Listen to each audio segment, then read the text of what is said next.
After attending the legislative session of the Sabari Nichols Congress, Debbie and Ambassador Watson returned to the USS Sandy to share what they have learned with others. Debbie also gives a history lesson. Communism was a political and economic ideology that was founded in the 19th century by a German journalist named Karl Marx. According to him, the capitalism of his time was only slightly better for its workers than slavery was. Marx believed the workers needed to eventually rise up and overthrow the capitalists and take control of the means of production for themselves, so that there would be no social classes and eventually no state using force to run people's lives. That sounds like a democracy evolving into an anarchy. So why did communist states instead produce all-powerful leaders that denied the people freedom instead? Marx did say that the workers would have to be led by a dictatorship representing their interests. The problem was that while the first communist leader in the Soviet Union, Lenin, did seem to have good intentions, his successor, Stalin, was so obsessed with maintaining his power at the expense of everyone else that he purged the Soviet Communist Party of those who had been loyal to Lenin. He killed millions of his own people before he died in 1953. Stalin's successors later denounced what he did, but didn't try to dismantle the Soviet dictatorship until the rise of Mikhail Gorbachev in the 1980s. His attempts to introduce democracy to the Soviet Union only caused it to fall apart in a few years.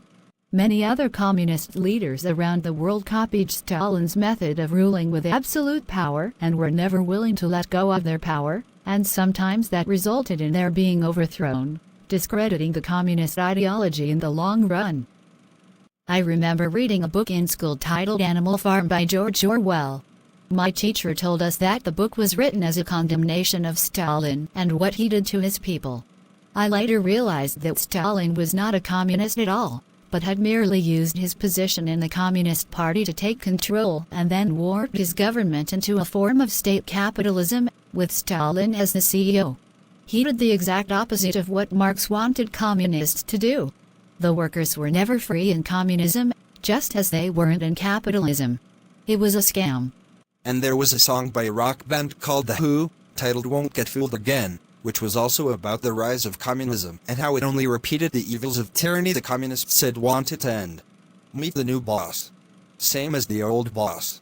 So are you thinking that leader Chiron is just like Stalin, Debbie? He could be like Lenin.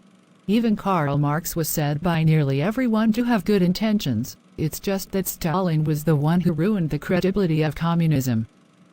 We should try to explain to Chiron how badly communism messed up our world over a century ago so the Sabari won't repeat the mistakes we humans made. Leave that to me. I, as the human ambassador to the Sabari, can make a case for Chiron changing his system before it becomes corrupt.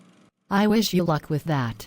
How Chiron responds to your message will tell us all we need to know about his true character. I'm willing to bet that even Karl Marx himself, if he had seen what communism would become, would abandon the concept.